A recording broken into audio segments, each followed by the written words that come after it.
Christian lawmaker says teachers should be allowed to hit students with disabilities.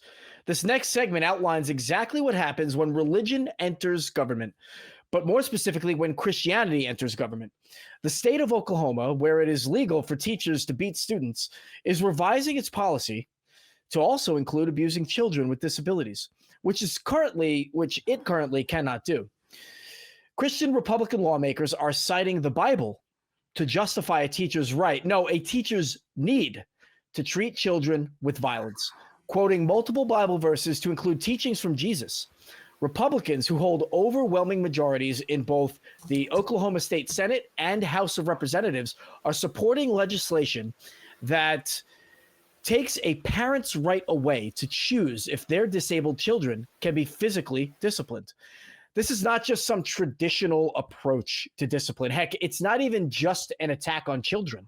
If we're being truthful, which we always are on the nonprofits, this is what happens when Christianity enters government. The tools of the state, including finances, institutions, infrastructure, etc., are used against the people. It always starts with attacking the kids, but it will result, if unchecked, with mass oppression and human sacrifice. We know that from looking into church history or even current events. This story is from The Friendly Atheist by Hemant Mehta on April 25th, 2024. Kelly. Yeah. Do they have to smack these kids around? What is happening? Of course they do. Of course they have to smack these kids around. They got learning disabilities. Don't you understand? You have to beat everything into their heads. That's the best way to teach children that have trouble reasoning. Holy fuck, this medieval mentality is fucking appalling. I have a real problem with this because I don't think anybody should hit kids. I raised 2 kids. They're wonderful adults. There are so many tools you can use with kids. They have short attention spans. They don't know anything about the world. You can use those 2 things like to your advantage all the time. There's no reason to torture children. Mm-hmm. Well, I'm glad to hear that you went a lifetime being a great father, Kelly, and raising your children without violence. You know, my wife and I have already talked about this. I mean, we are prepared. I'm a father. Somebody ever puts their hands on my kids, that's the day I go to jail. It's already been planned out. We've got, you know, we have to be prepared. Jason, as a father, please give me your reaction. I mean, y'all know me. It's no mystery. Anybody knows me knows that I've been training, fighting MMA and doing jiu-jitsu for almost 20 years. And my family knows it's the same thing. You'd be bailing me out. And I'm not advocating for violence. No one in the AC, don't speak for the ACA. But somebody harms my kid, you know, I'm gonna do real bad things that I won't regret. My kid also has some special education needs. And again, like Kelly, I've never hit my kid once. I have no need to. Luckily, they go to the gym and got plenty of peers and cohorts that they can fight, you know, and get it out. I just think it's repulsive to me. A lot of times, and it's so interesting because you see the people promoting this shit are these like fucking fake ass alpha male type of misogynistic, fucking spare the rod, spoil the child type people. And I'll tell you, man, I see plenty of people with that mentality try to come in the gym and act like tough guys. They don't last. They get schooled by some nerdy math major, you know, by some queer guy like me laying on them, rubbing my fucking sweaty body on them while I beat some progressivism into them. It's just disgusting to me. You know, I think it's a weak thing perpetuated by weak people to break down people who could potentially be strong and usurp their fucking shit. Absolutely. You know, I am worried about the way that this can empower or embolden, people who just have this pent up rage, who are weak-minded and cowards. Does this signal to them? Is this some kind of dog whistle that they are allowed now to take out their anger on children who don't even know if they're doing something wrong in the first place, right? So a child may do something wrong, and violence is not the answer, but then you've got a child who has no idea what's going on, and then violence is put on them. So, Kelly, I want to ask you, is this legislation likely to become an outlet for adults of lesser quality when it comes to being in the classroom? Gosh, you would hope not. I mean, the potential is there too, because they did lessen the qualifications to be a teacher in Oklahoma. So you have this ability to have this happen. And I'm afraid that something like that could happen, that you get somebody that has, my stepfather had Huntington's disease, and he was unable to control his temper. It was, he even if he tried, he couldn't control it. It was just something that happened. So you get people that in this position, and Huntington's doesn't even start taking effect with most people until they're in their late 30s or 40s. So they could be a good teacher for 10 years, and all of a sudden, boom, they start beating kids because they can't control it anymore. So that's another thing that you'd have to watch out for, not just somebody who's messed up in the head to begin with, but that somebody that gets progressively worse because of a mental illness. That's right. So I go ahead, Jimmy. I'm sorry. I'm having a hard time. I have a hard time with this subject. So I know that you do, and I think you brought up a great point, right? Oklahoma is not exactly the mecca for scholars to enter the classroom now, is it? And I'm not talking about the kids, but just in the past couple of years, they have lessened, like you said, Kelly, lessened the requirements to become a teacher. You don't even need a bachelor's degree anymore. Not to say that a bachelor's degree makes you any smarter than anyone else, but the training to do that is more attainable for people who have no business being in that atmosphere, right? And so they don't require teaching certifications either. I mean, how easy is it for people to get in these classrooms that don't belong there? And I guess that's kind of a rhetorical question, but because teaching isn't just knowing the subject you're teaching. Teaching is being able to interact with the children. Teaching is being able to keep the children under control. There's more to teaching than just knowing the subject. Absolutely. And we're opening up now teaching to people who don't have that training and that kind of experience. So it's troublesome. Jason, I'd like to know your thoughts on what we just talked about before I move on. It just keeps flashing in my mind. Stanford prison experiment. When you give untrained, unprepared people, uneducated people, positions of authority that involve the ability to use violence and force, it's a powder keg, and we see it time and time again. So we've seen it in the police, time and time again. It's a problem. It's like a thing, it's rare to hear about that with military folks. Military folks are trained. Military folks have prerequisites. They've got to be in certain type of shape. But we got people who are pretending they're military, walking around the streets a lot of times, and they're not ready and they're scared. So you start putting somebody but they get some training, but then you start putting somebody who's allowed to use physical force on a child, especially a child with disabilities. And if they don't have a bachelor's degree, how have they even been trained to deal and work with kids with disabilities? What do they know? What do they know about developmental education? I've got 10 years of college under my belt, multiple degrees, licenses, certifications. One of them degree in psychology, a degree, bachelor's of science in psychology with a focus on developmental psychology and neuropsychology. And the things I learned in those classes are invaluable in understanding kids' behaviors, especially kids who have disabilities. To think that my child would be in a place where some untrained, unlicensed, unprepared person is not only given the responsibility to teach my kid, but given the right and freedom and, dare say, in a Christian point of view, the privilege to harm my child, that is the most terrifying shit. It's awful. That I could think of. And in a country, again, I feel like this is a theme I bring up a lot. In a country, again, that values authority over autonomy, those kids are going to have already been conditioned by families and media and culture and environment that says, I deserve this.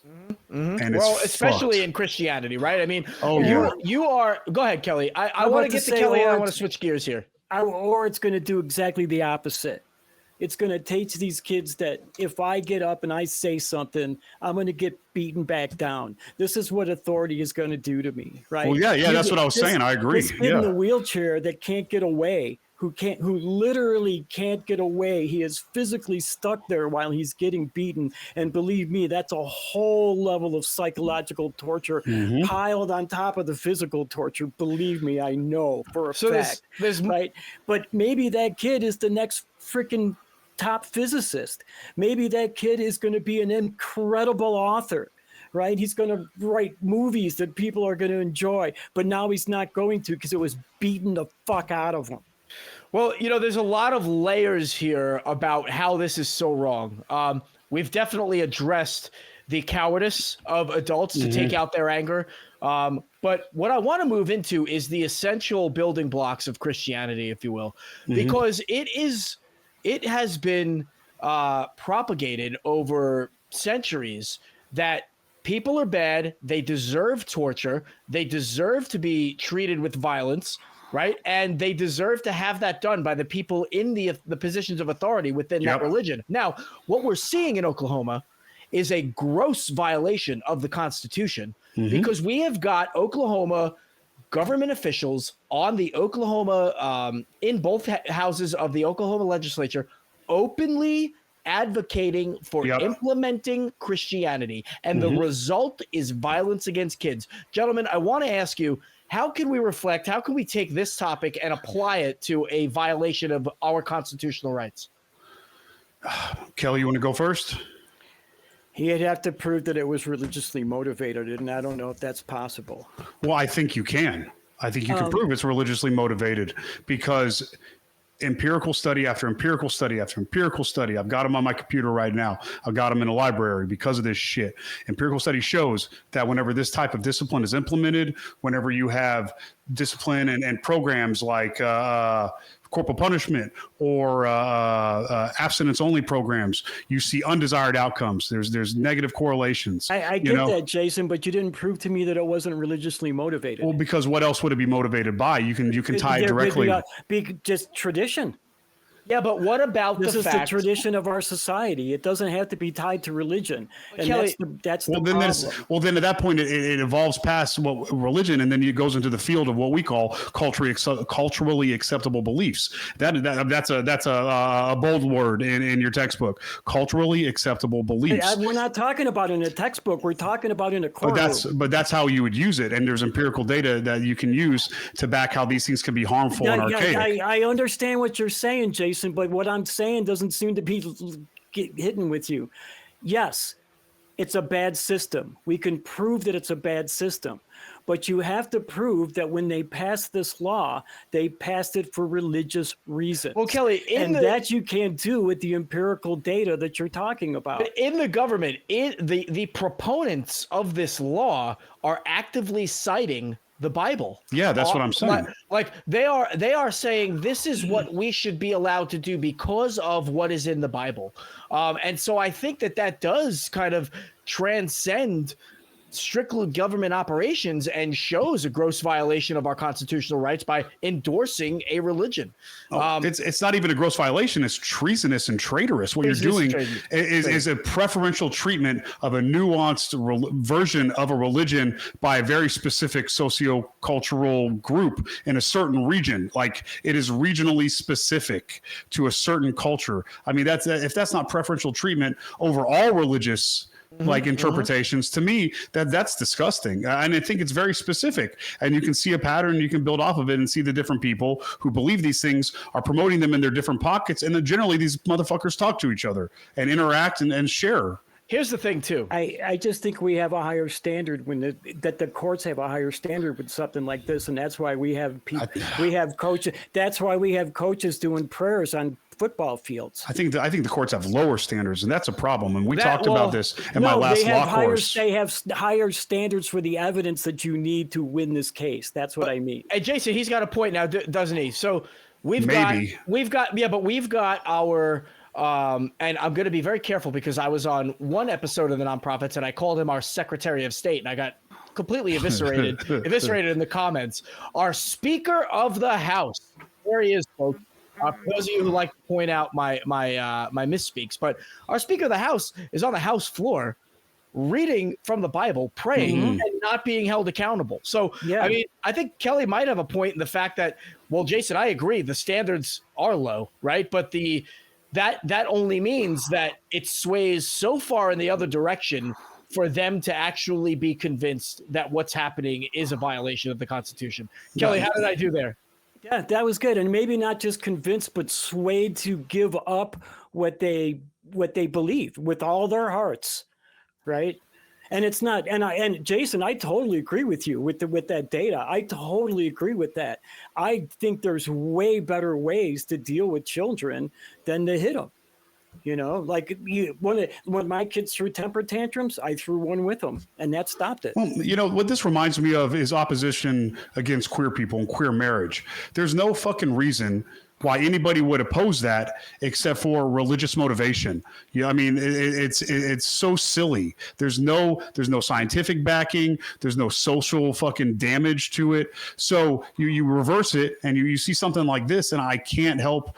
I don't know. I don't know. And the reason I said it's lower than my standard is that, like I was discussing in the last law course that I took before I got my degree, was that they value things like a priori and precedent over empiricism and repeated data. That's a problem. And just now, I mean, maybe in the past 15 years, when it comes to like, it's just, I don't know, from what I've learned and what I've experienced and what I see, all the way from compass sentencing software to, I don't know, I could start ranting, but I don't think the law and the way things happen, I think it's exactly what you're saying. It's fucking public opinion and sway and confirmation bias, and has nothing to do with the fucking truth. It disgusts me.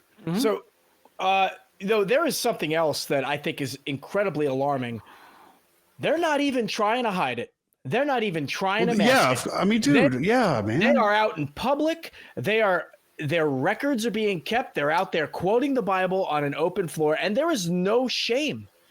And the children are not going to be the first victims. I mean, they're certainly not the least, right? But they're not going to be the first, and they're going to come for other people once they establish kind of their control, just like they've done in the past. They're going to come from members of other religions. They're going to come for atheists and women and other minority groups. And this is how it starts, with an attack on children. So I'd like to get your comments on that thought, gentlemen, and then we can close out. Go ahead, Jason. I mean, I feel like the attack's already happening. Yeah, let's not forget they're already allowed to hit students, right? So, well, I mean, you're already allowed to fucking marginalize people and discriminate.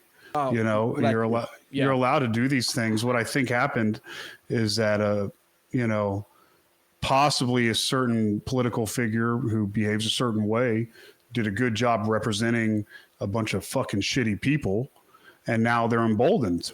And now people have been left unchecked because people who believe in things like peace and pacifism, you know, think, you know, maybe if I'm a reasonable, logical human being, I can reason and logic and fix things. But the problem is there's seems to be a lot more people who are swayed by fucking trash and really want to behave that way. And it's sad because those motherfuckers have a lot of money and a lot of resources and a lot of connections, and are propped up in a place of authority, and then say the right words and wave a fucking Bible around, and somehow they're elected in and or given a bunch of money. I don't know. I think I don't have much hope, and I do think it's just getting more and more brazen, because good people do good things, and generally those good things don't involve barging your way into everybody's fucking brain and trying to indoctrinate them. So, and beating your religion into them, right? And beating your fucking beliefs into them. I don't know. I'm not a pacifist, but I think the best way to be is probably a pacifist. So I don't know. I don't know. It breaks my fucking heart, and I don't see it getting any better anytime soon. Kelly, thoughts? I got the religion beat out of me. It was, I mean, yeah. Religion was associated with my stepfather. He was the one that made me go to church. So, you know, and And I just, I, I feel for the kids that are going to suffer from this. I know that they, like you said, they're already allowed to do it in Oklahoma. We can only hope and pray that most teachers don't. That most teachers are intelligent enough to understand that beating children is the last resource of the incompetent, right, to steal a phrase. But like, there's so many other ways to deal with children than beating them. Like I said, they don't know a whole lot about the world. You can use that to your advantage. You can use that short attention span to your advantage. You just have to be smarter than the kids. And how hard is it to be smarter than a 7-year-old? You know? Yeah. So I want to kind of take a different approach real quick and just ask you guys, with the Bible being quoted in the Oklahoma House and Senate and then being used to support a law that would generally lead to the overall harm of children, can we consider the Bible a form of hate speech? Jason, what do you think? I don't know. I think something like that is benign. I'm also have a weird opinion on art and literature, things like comedy, anything like that. Like, I really feel like anything should more or less be allowed, because what it is, it's like a model. It's not the real thing. It's a model. It's a representation of an idea. So I catch a lot of shit for this, but I'm okay with pretty much any idea being presented. I'm okay with it being presented in any way they want to do it, even if it's ways that offend people. That's how I feel about art. The thing is this, though, once you take that art and you weaponize it, it's not the art that's doing it. It's the human being and the structure around it. So by blaming words on paper, to me, is missing the whole point, and you're missing what's really happening. And what's really happening is you have groups of people that you can identify by name that are doing fucked up things. And we can blame the Bible all day. You know, I can write a bunch of fucked up words on a piece of paper, but if, you know, somebody can do what they want with it, it's not my fault. Real short, yes. If there were still Amorites and Amalekites and Babylonians around, it is definitely hate speech. Oh yeah, that's different. Well, you know, we're gonna close this segment out, but I can't do so without referencing, you know, Jason's point about comedy. You know, and I want to quote Chris Rock when he said, you know, there are just some professions you can't be bad at, right? And I think the teacher is one of them, right? Teachers are undervalued in our society, and, you know, they deserve more. And when we continue to undervalue them, we're going to see them go away, and we're going to get the ranks filled with people who just don't belong there. And so I want to thank everybody. Of course, a teacher would tell us that. Yeah, true. I teach 1 day a week, so don't put the full title on me. But yeah, great discussion. This was a wonderful segment, and everybody, thanks for tuning in. Click the link below to see more.